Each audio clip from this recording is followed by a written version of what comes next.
Hi everyone, welcome to my channel. I'm S. Maxine Fisher, an author, queer parent of one, and fiber artist. And today I have a really special project I want to bring you along for. I am crocheting a moth-themed dragon. I got this pattern bundle from Red Mills Crochet. They are a very talented fiber artist that designs patterns, and they have a lot of great dragon patterns. I was really interested in crocheting Luna the Moth and Rosie the Maple Moth dragons because fun fact, when I was a kid, I actually used to be a bit of an amateur entomologist, and the Luna Moth and the Rosie Maple Moth are two of my all-time favorite moths that I really loved. So I'm really excited to crochet these dragons that are based on these real live insects. I think the pattern is gorgeous. It's very detailed, and I'm really excited about starting it. So I have been stocking up for a long time to try to get the right yarns for this. Well, I want to time myself in crocheting a moth dragon. I want to see how efficiently I can create this dragon, how many hours it's going to take me, and what the ultimate material cost is going to be.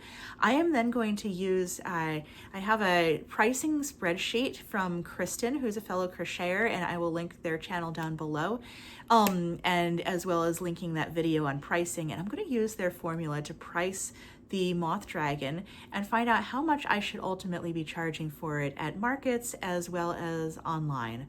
So without further ado, let's get into it. Folks, I'm going to start by showing you the yarn I have selected for the dragons. I am going to be doing the body and wings out of Posh Purl.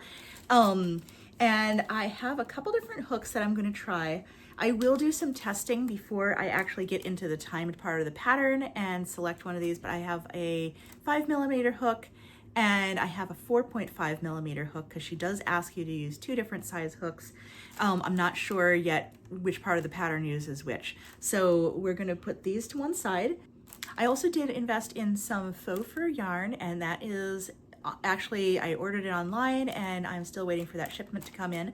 I also have white skinny chenille that I'll be using for the horns. And I have sinker eyes that I am painting for to do the eyes. I haven't 100% decided yet which glitter I will use, so that'll be part of our process. A couple of rules that I'm going to follow in completing the challenge. So number one, for timing, when I'm timing myself, I will only be timing active crochet. That means no reading the pattern while on the stopwatch, and no frogging. So if I have to frog something and redo it, I'm actually going to turn off the stopwatch until I get back to the part where I had to frog. That means that this timing will be accurate only to completing the entire pattern and not to the mistakes that I might make along the way. Another rule I'm going to adhere to is no sale prices and no full skeins. What do I mean by that? So for instance, I purchased this yarn while it was on a buy one get one 50% off sale. I can't guarantee that I will ever find that sale again. If I needed to make another one of these, I would need to jump on the website and purchase the yarns flat at whatever price that they happen to be at. So I will, when I figure the materials cost, I'm going to figure the full $9.99 per skein and use the formula by weight to determine how much of each skein I used. The final rule I'll be adhering to is no breaks. That does not mean that I'm not going to get up and drink my coffee, grab some water, take meals, but what it does mean is that while I'm on the stopwatch, I will not be timing breaks. If somebody interrupts my crochet and comes and wants to talk or asks me a question, I have to physically turn off the stopwatch to be able to interact. So if I stop crocheting for any reason, to go up and get a cup of coffee, I'm not charging my theoretical customer for that break. I'm only charging them for actively crocheting. That being said, let's get into the pattern and let's start our moth dragon. The Luna moth is actually a member of the same family where silk comes from, of giant silk moths. They're called Saturnid moths. And the Luna moth is native to northeastern North America. Luna moths are typically seen in late May to early June. Their life cycle as adults is approximately 1 week. So within the 1 week flight, they have to hurry up, mate, lay eggs, and secure the next generation, all the while looking beautiful and flying about in the moonlight. It's a pretty interesting life, and so beautiful and yet so brief, and that has always fascinated me. You can often find Luna moths lying on tree bark or on the side of a building near a light if you live in a rural area that's lucky enough to have Luna moths native. Luna moths start as a large green larva, which is a caterpillar, and they eat walnut, hickory, or paper birch. And then they actually pupate as a silk cocoon, which is usually hidden in leaf litter or within the leaves of the trays. All right, I have all 4 of the main portions of the wings. So these are the top wings, and these are the bottom wings. I don't have enough hands to show you, so I'm just gonna show you one side. It's gonna sit like this. They are so beautiful. I love it. I love how precisely they're shaped. To me, they look really almost exactly like Luna moth wings. First of all, they all need to have a purple border.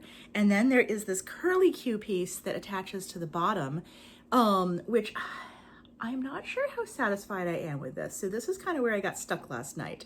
There are also 2 smaller pieces like this that I haven't done yet that go on the tail, and they also have the curly Q attachment. So the Luna moth, I'll put a picture right up here. It kind of has those tails like a swallowtail butterfly, where the end of the wing extends down and starts to sort of curl or curve depending on the shaping of the actual tissue itself. So this was her version. It's this little curl. But if you look at the pictures in the testing, it's really tight. So like most of them are kind of sitting like this and are a little bit on the wide side like this. Whereas I'm looking at the Luna moth and I feel like the Luna moth has like a tighter, I should say a narrower curl to it. So I kind of went rogue again, and so this is how she has you do the curls, and it's kind of wide and it's got a lot of increases in it. And I started to remove some of the increases and made my curls tighter toward the bottom. And then I kind of got indecisive. I'm like, okay, do I want it tighter or do I want it looser? And it was about 11:30 last night when I decided, you know what? Clearly, I am not in a good state of mind to make this decision, so I put it to one side. I did track the time it took to make one curl from top to bottom, and I'm gonna put my timestamps here.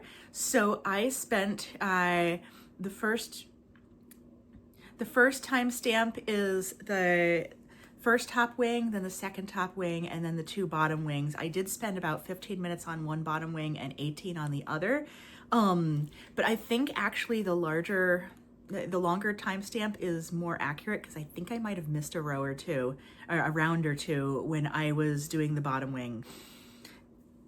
All right, I don't want to make this a long video, so let's get back into crocheting. I did get my Michael's order in last night, so I have the final skein of Posh Purl in the white, so I can actually do the dragon body. And then I think once I have the body together, I can start pinning the wings on and take a look at the curly cues and see if they make more sense to me when I can visualize them.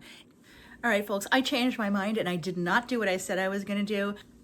I finished all the curly cues. I have 1, 2, 3, 4. There are 4 in there. Okay, so the 2 for the wings and the 2 for the tail.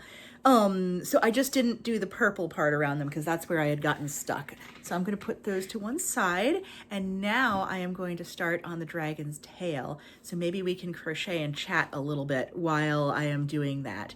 But when I come back, we will do that. I am going to take a quick break because my son is napping, so I want to take advantage of this moment to finish writing and publishing a couple of my patterns. So I am publishing a Halloween pattern, which will be live on Etsy by the time you see this. I have my bubbling cauldron pattern that just came out, and it is a stress ball.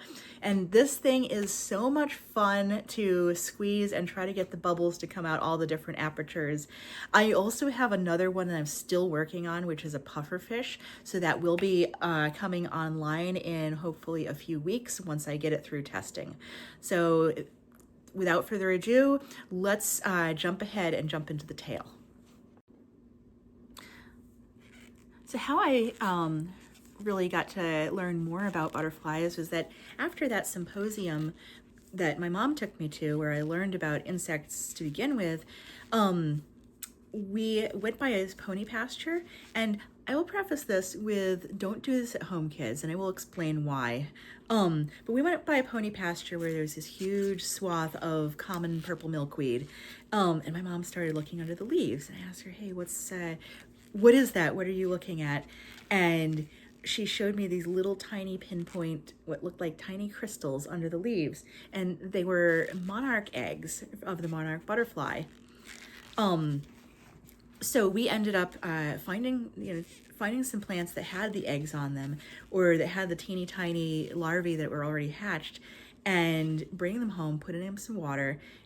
Definitely put like a screen or a pantyhose over the top of the water jar to protect the monarchs from falling down accidentally into the water. And we raised those larvae in captivity. So we watched the little tiny caterpillars grow, watched them molt, watched them eventually form like a little J shape and hang under the leaf. And they made a chrysalis, and in 28 days came out as an adult butterfly. So it was a really beautiful process to watch. And there's really nothing comparable as a child to watching a chrysalis split open and see the butterfly slowly emerge, pump its body, spread its wings, and become a butterfly that can then fly around your living room and land on the curtains and need to be carefully captured and released outside. So the only reason why I say don't try this at home, kids, is the following. Something I learned as an adult with greater access to the internet and knowledge is that actually raising monarchs in captivity, especially indoors, can affect their ability to migrate. So they have an innate sense of direction that comes from being little caterpillars that, just sit on their plant every day and watch the sun go over them and, rise in the east and set in the west. And that actually gives them that sense of where east and west are, knowing that eventually they need to go south. So monarchs migrate all the way south to Mexico, where they just hang out in big crowds on trees and sip nectar and prepare for the journey back up north when there's warmer weather. And if they're deprived of that sense of direction, they may not be able to migrate to Mexico, which doesn't essentially kill them. It means that they will die up north during the winter, as opposed to wintering over in Mexico and being able to come back and reproduce. Let me grab some stuffing. So that is how we can inadvertently contribute to population decline. Now, I'm not saying, one shouldn't raise them on, raise a monarch on a one-time basis to be able to, see what it's like, or as an educational experience for children or for science. But overall, it's something that is now being discouraged by conservationists. It's more so encouraged to plant common milkweed or swamp milkweed in private gardens or in your yard. Do be aware that common milkweed does spread by runners, so it can kind of travel. If that's not your intent, maybe try looking into other varieties of milkweed that are not a tropical milkweed, since those can actually harm monarchs. So do your research before attempting to raise monarch at home, but there are lots of ways that you can support butterflies, and I'm going to put a link down below to a monarch conservation website where you can find more information on these beautiful creatures. So that's my little spiel while I'm stuffing this tail. Look how it's coming out. I love how snake-like and flexible it is. This is going to be really super long. We are in for a marathon, and I am totally on board with that because I do enjoy zone out kind of repetitive pattern where I can just chat and crochet. But I am going to look at my pattern now and add some increases. 1,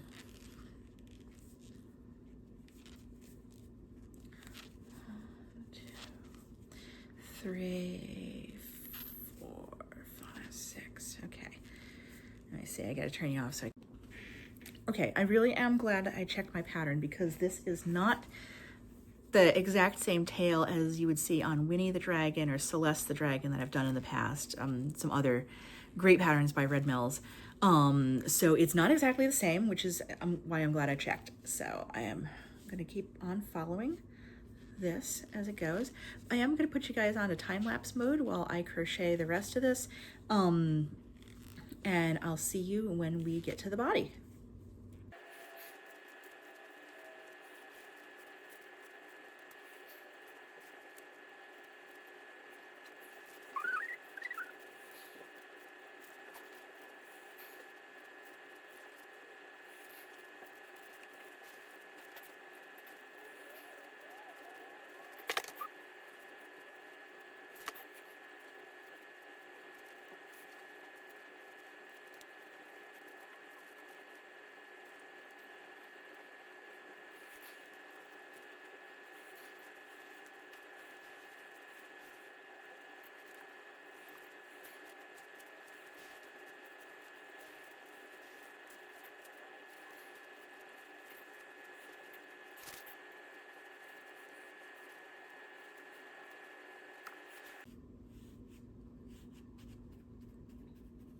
I tell you guys, stuffing a tail or a snake like this is so tricky.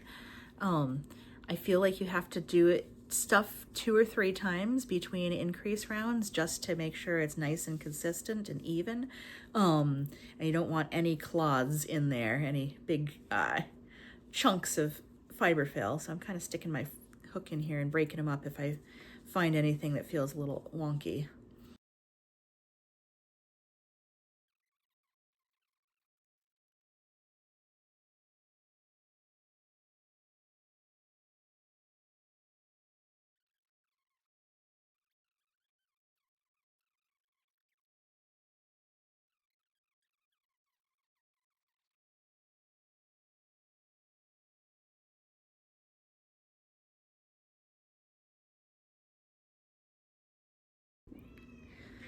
All right, folks, we are almost there. So I'm at a natural stopping point. I am at the point in the pattern where Millie says to please hydrate and give your poor wrist a break before moving on. But look at this, look at this, look at the tail. I love how this is coming out. I love the tails on these dragons that she makes.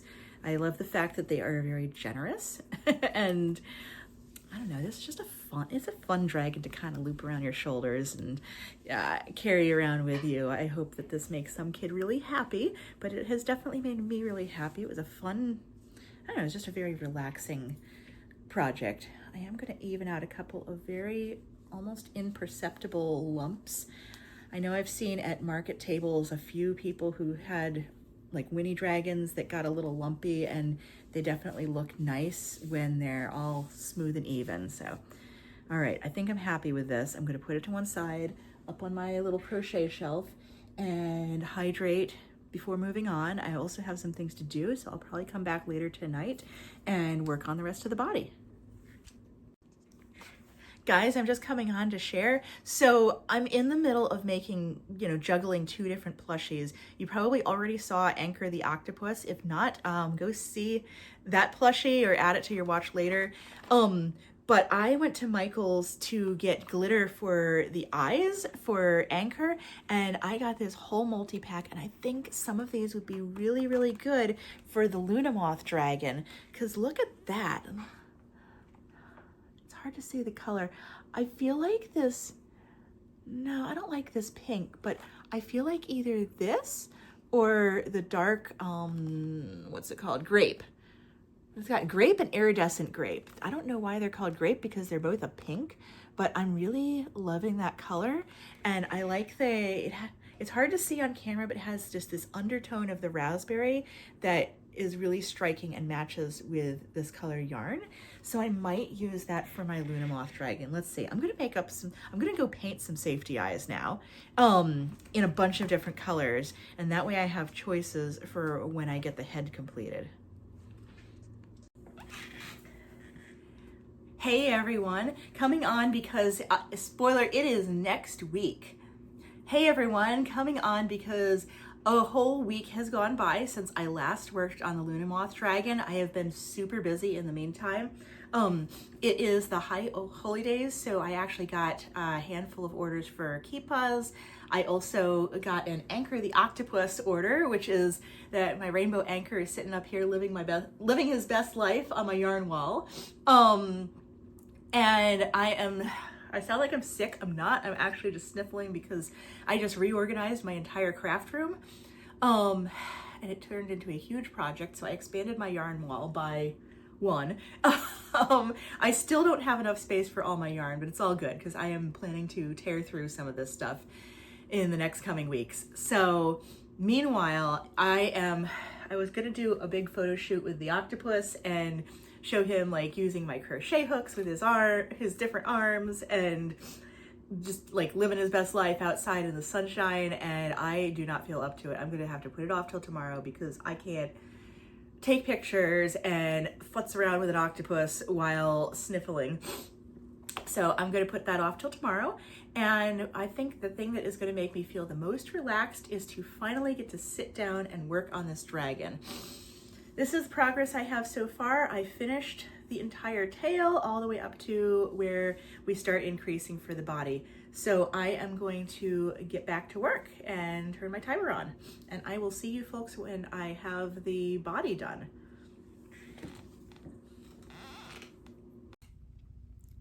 Hi everyone, coming on to show you my progress with the dragon so far.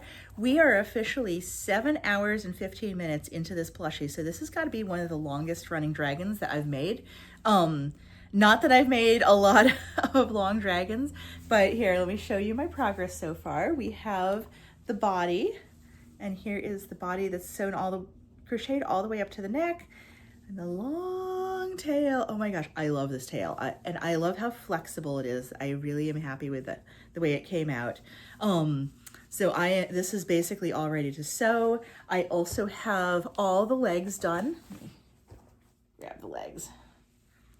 So here are all the leg pieces, and they're all ready to sew on and stuff.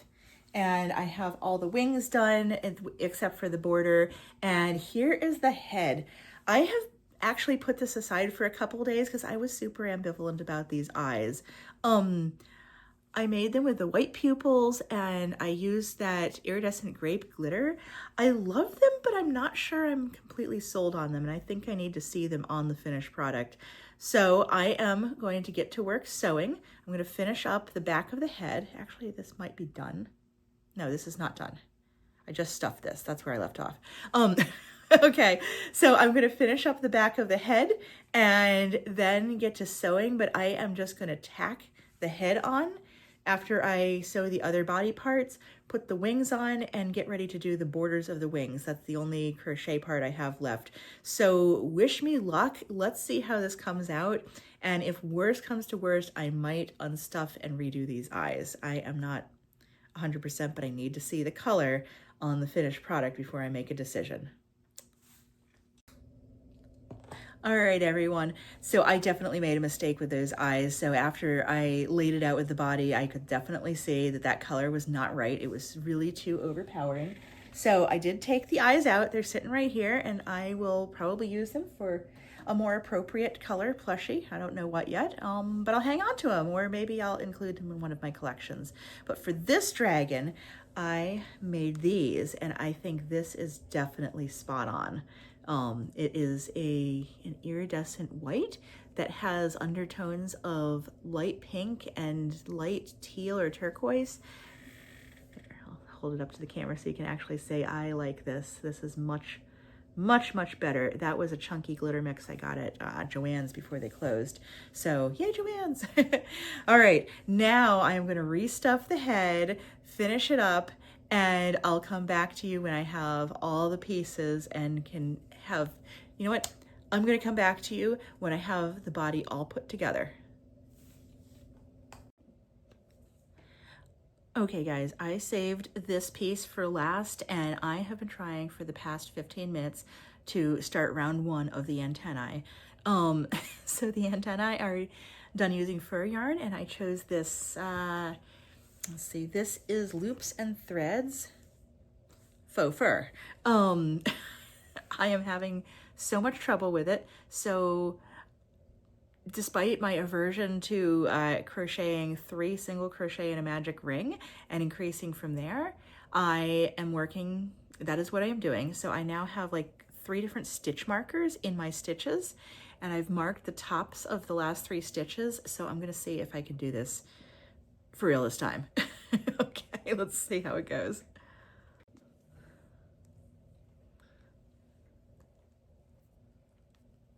Oh my gosh, I can do this. I can do this. There's 1.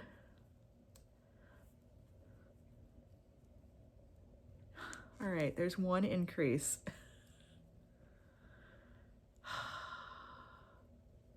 And I lost track of my first stitch. Okay, I can do this.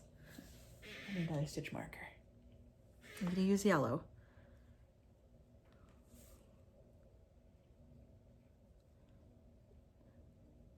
Like, crocheting into faux fur is crocheting blind basically, and I'm just trying to get this, mark the tops of my stitches so I know what I'm crocheting into. 1 hour later, done. That was extremely challenging, but I am really glad I did it because I have the fuzzy little antennae and they're so cute. And it's gonna look awesome. And I don't think I'm ever going to use those faux fur to crochet a horn or antenna-like projection, because golly, that's all I can say. All right, adding an hour to my total count. Moving on, I am going to unravel the faux fur in the pink and do the first stripe along the dragon's back.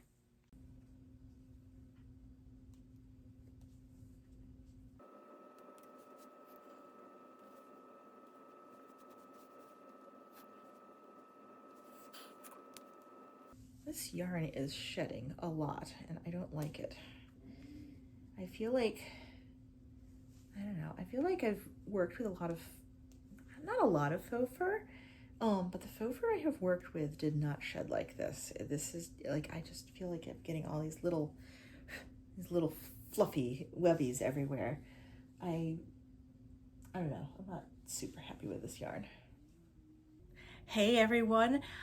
This is a great day because I am coming on to show you the finished product of my Luna Moth Dragon. Ta-da! Oh my gosh, she's so gorgeous. Look how beautiful. I'm gonna show her eyes up close to the camera so you can see.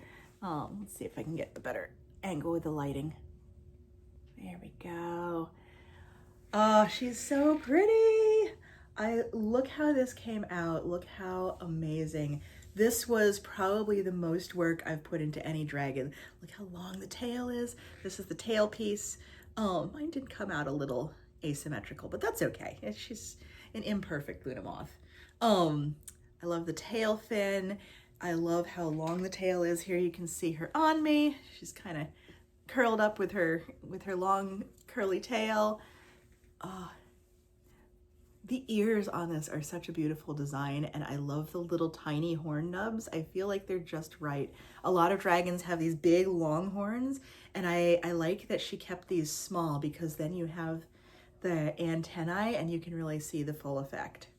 I am so excited to put this out on my table for my next market, but I will be listing her on my Etsy as well. She was a lot of work, but it was fun work. All right, so folks, I'm just gonna keep her here. She's so huggable. I spent approximately 13.5 hours by the clock for all the actual crocheting and sewing and details. I am estimating that conservatively. I did knock off a little extra time for just time spent cussing and trying to get things right, like with the eyelashes and the positioning, So 13.5 hours. Let's look at our pricing tool and see what that comes out to. So this information is saved on a Google Sheet, and I just create a new line whenever I make a new plushie and want to calculate how much I should be charging. So here I created a Luna the Moth Dragon. The first thing I put in here is the time I spent. The next figure is my hourly rate. So I'm going to charge 15 an hour for this plushie since I feel like I did create it fairly efficiently and skillfully. It wasn't kind of a trial one. Sometimes I'll put in 10 if I'm feeling really unsure about my techniques as I'm creating a plushie and I feel like I worked slow. The next thing I put in is the weight in grams.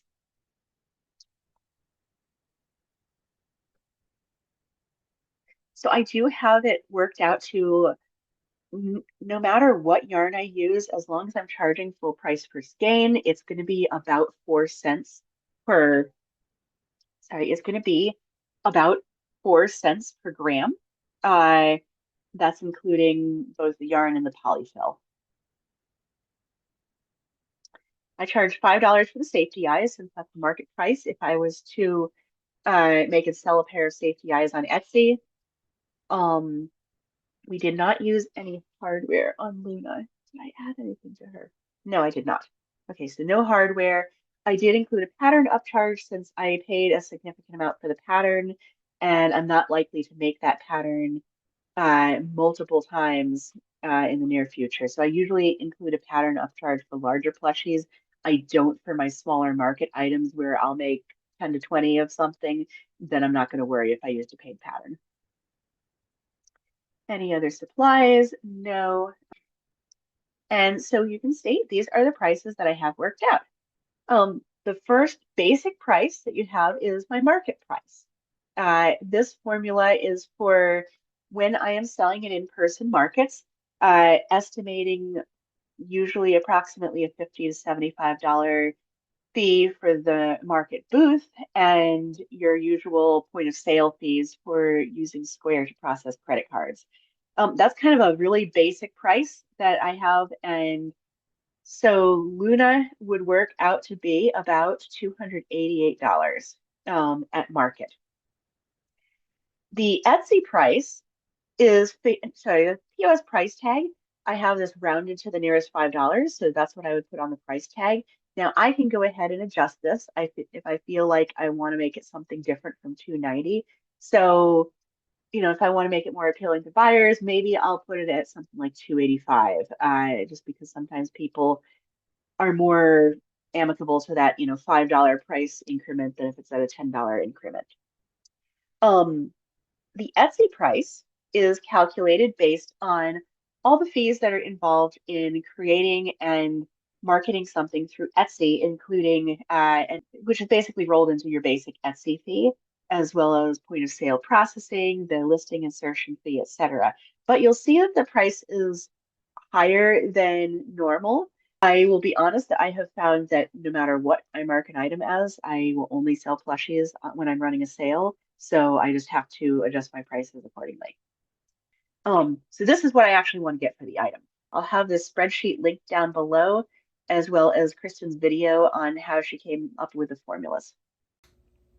So folks, that is all for today's video. Thanks so much for watching. This was a fun one to record and a fun one to make. Luna the Moth Dragon is going to be up for adoption on my Etsy shop, which I'll link down below. If there is another plushie that you would like to see me crochet, please comment down below and I would love to get started on it and explore some new patterns together. I look forward to interacting with you in the next video, so smash that like and subscribe button to see me in the next one. Thanks and have a great day. Stay fabulous and stay creative. Bye!